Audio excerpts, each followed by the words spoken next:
भारत का 77वां गणतंत्र दिवस खामगांव में अत्यंत उत्साह और देशभक्ति के साथ मनाया गया।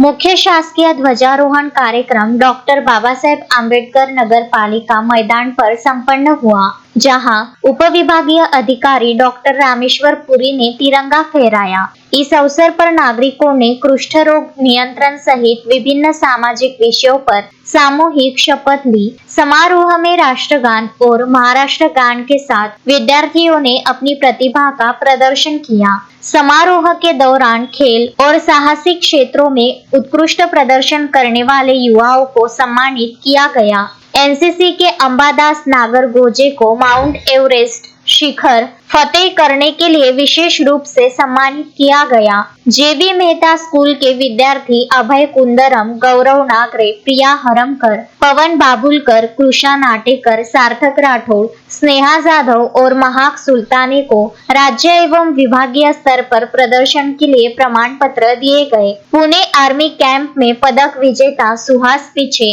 पवन ठाकरे, किरण पड़घन, दिल्ली परेड के मोहम्मद जावेद और स्वच्छता अभियान में जिले में अव्वल रहे राजू हिवाले को भी सम्मानित किया गया। इस अवसर पर पूर्व विधायक राणा दिलीप कुमार सानंदा, नगराध्यक्षा अपर्णा कुंडकर, उपविभागीय पुलिस अधिकारी प्रदीप पाटिल, तहसीलदार सुनील पाटिल, नानाभाऊ कोकरे सहित नगर सेवक, पत्रकार और स्वतंत्रता सेनानी मौजूद रहे। मोहम्मद फारूक, विदर्भ न्यूज, खामगांव।